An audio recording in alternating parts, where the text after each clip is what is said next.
Hoje a incumbência é fazer um comentário a respeito do Plano São Paulo de contenção da epidemia Covid-19.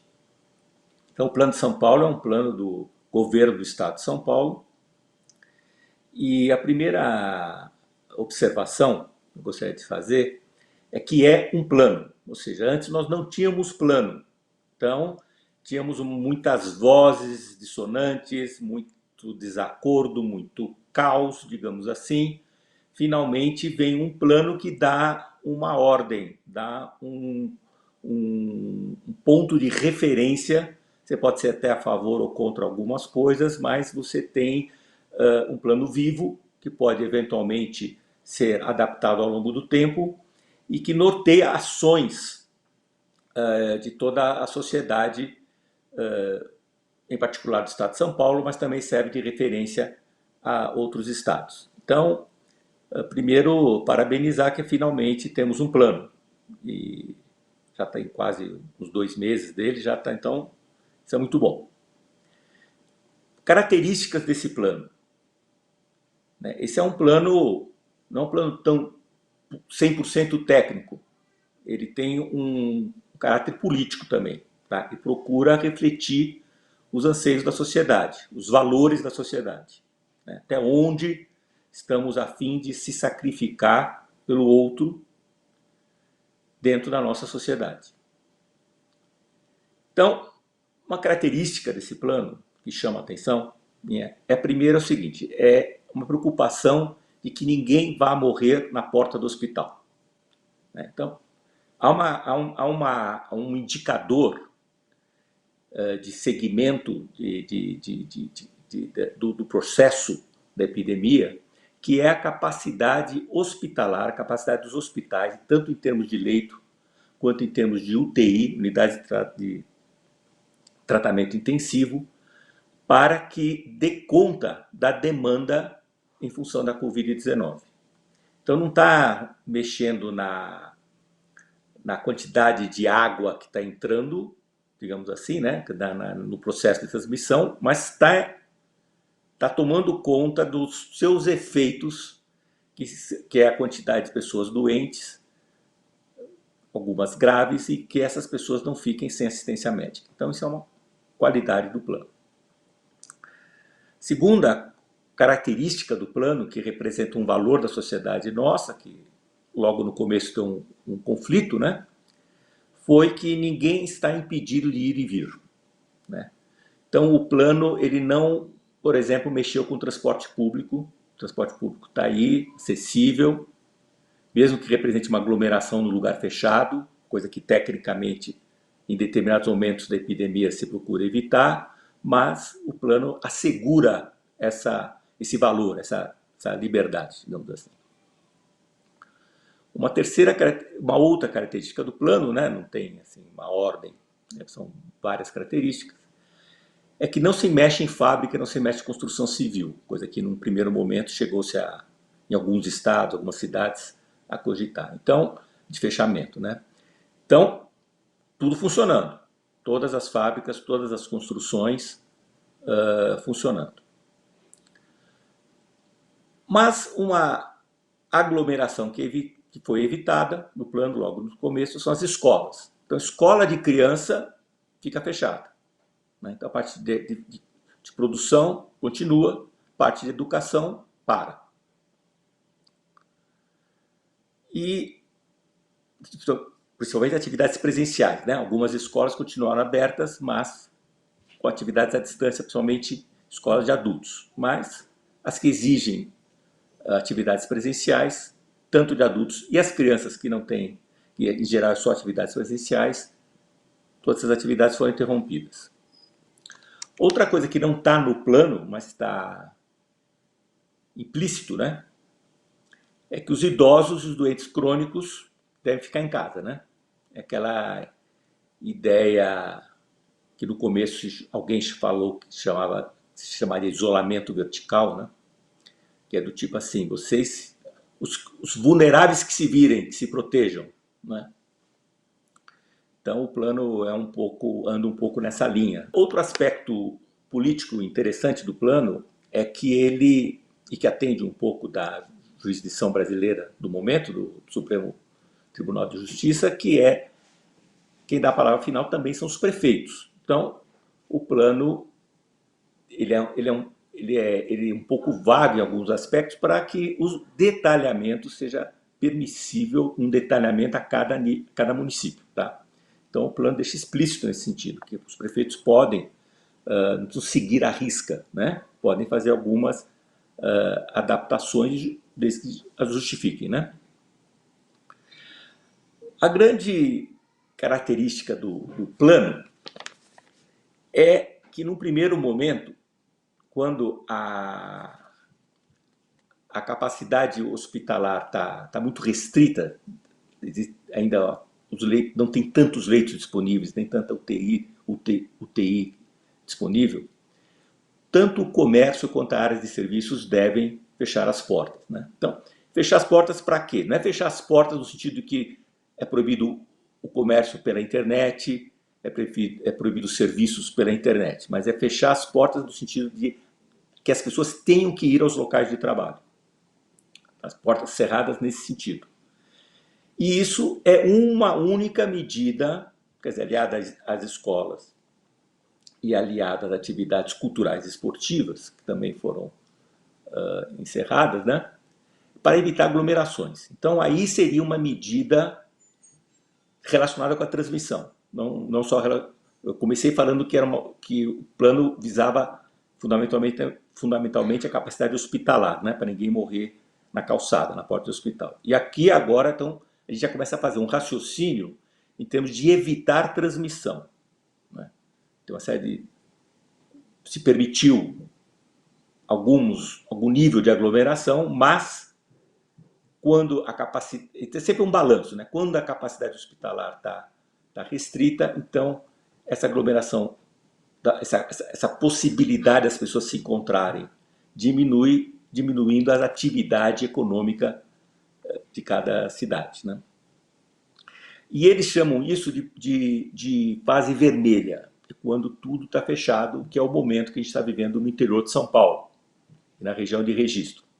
Então a gente ainda tem algumas regiões de São Paulo que se encontram nessa situação. Os casos estão crescendo a tal ponto que a capacidade hospitalar está muito enxuta para dar conta de não deixar ninguém morrer na calçada. Então, limita-se essas atividades.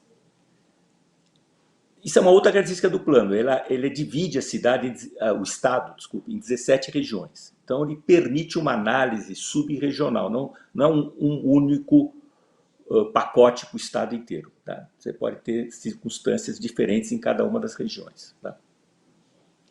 Então, isso se chama parte vermelha, fase vermelha. Uma outra fase do plano seria a fase azul. Céu de brigadeiro, voltamos ao normal. Tudo como era antes. Porém, isso é uma fase que, tão longe de chegar lá, teria que não ter mais casos, talvez uma situação que a gente atinja após uma vacina que dê certo. E tem 3 fases intermediárias, seria a laranja, a amarela e a verde. Então, essas fases intermediárias, o que elas têm de intermediário? O que elas têm de intermediário é o grau com que se abre o comércio e a área de serviço, incluindo restaurantes, academias, institutos de beleza, tudo que for comércio e serviço.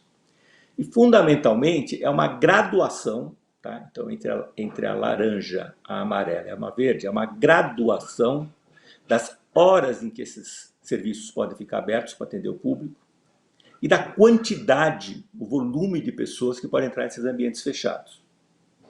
Tá? Então, esta graduação,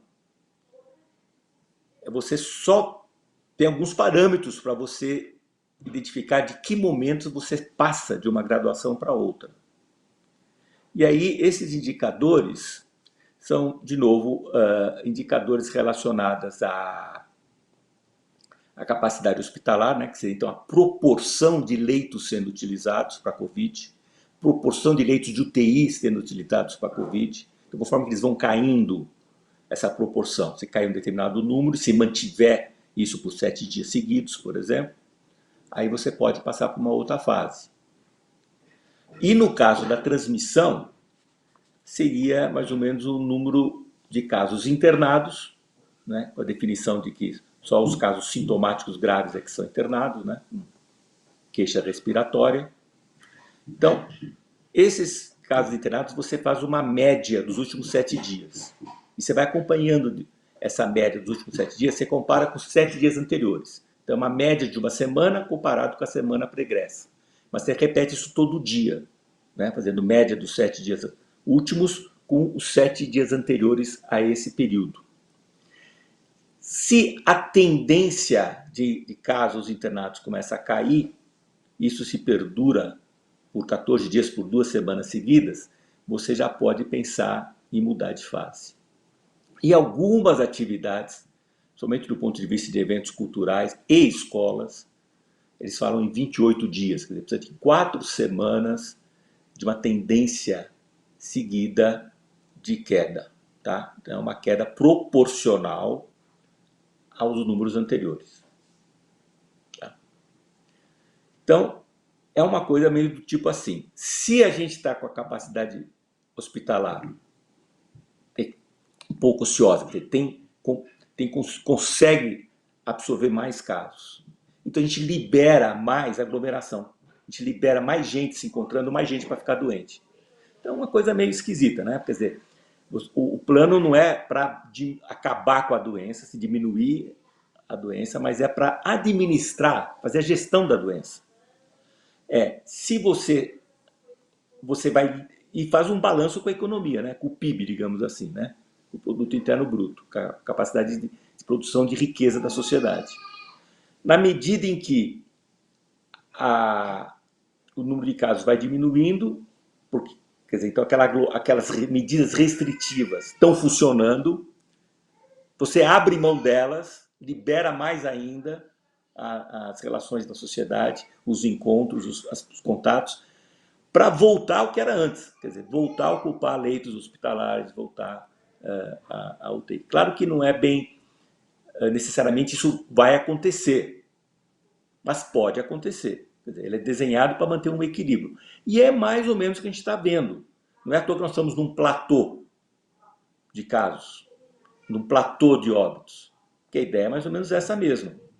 É na medida em que você atinge o platô, porque os casos estavam caindo, você abre a possibilidade de mais encontros, de mais relações sociais, então vai voltando para cima, uma coisa vai equilibrando a outra, né? Quais são os riscos disso? Bom, os riscos, teoricamente, seriam de que nessas liberações, e hoje há uma grande discussão a respeito da liberação das escolas por causa disso, né?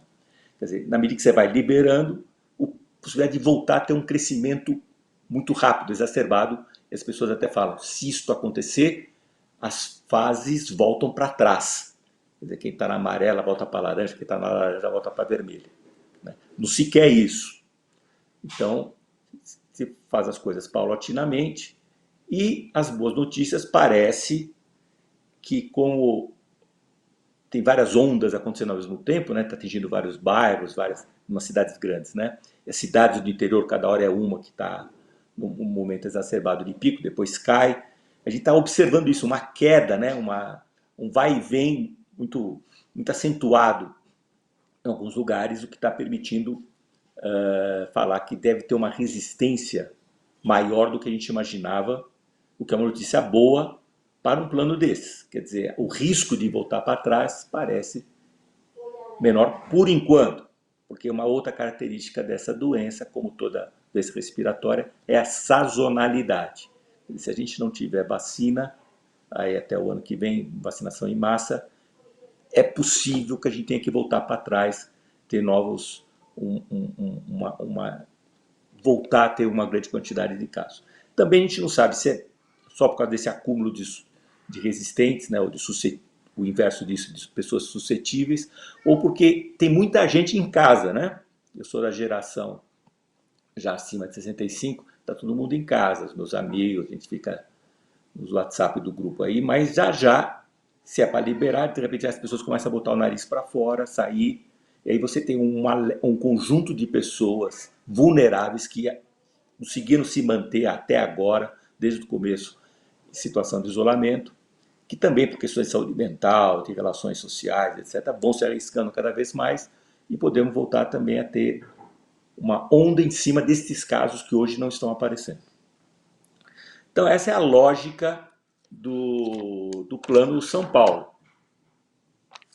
Eu já apresentei, tem um outro vídeo aí falando das ideias de Goiás, que existem outras alternativas que passam por tentar diminuir o número de casos e fazer vigilância epidemiológica dos poucos casos que a vigilância epidemiológica consegue fazer, com isolamento, aquele negócio dos testes e tal, né?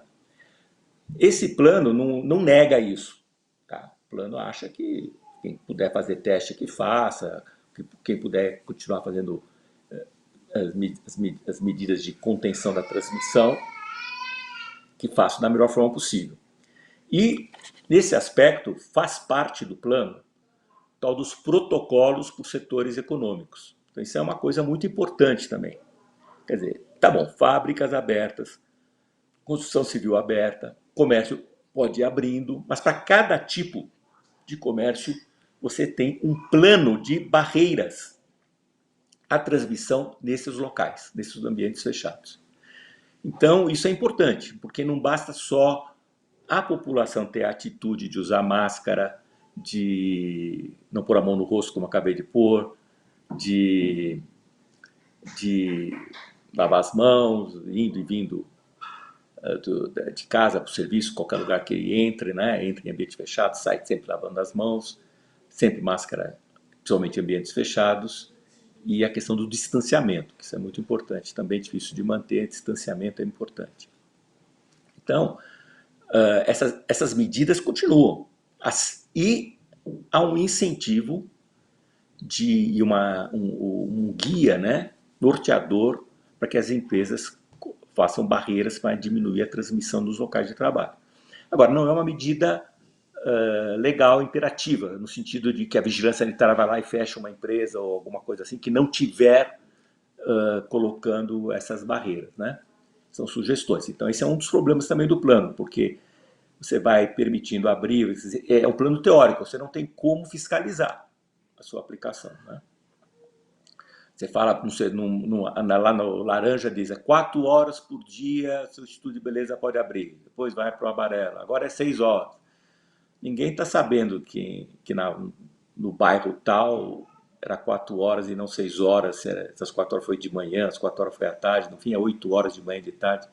Enfim, você não tem controle dessa situação, depende muito da adesão consciente dos cidadãos e do comércio e dos serviços e da indústria a todo esse processo. Mas pelo menos dá um rumo e eu acho que apaziguou um pouco a sociedade, né?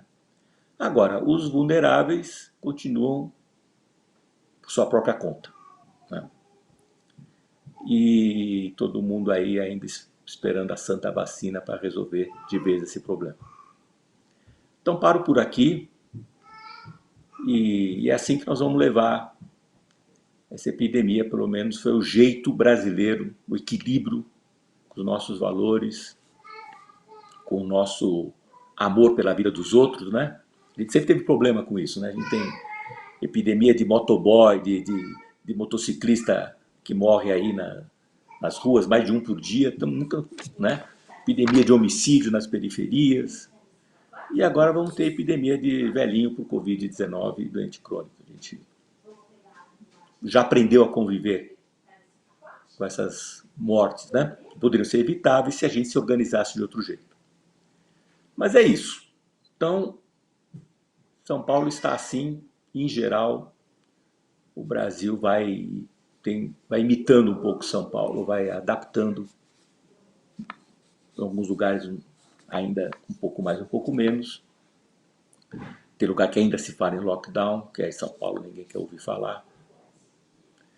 Então, e é isso. Muito obrigado.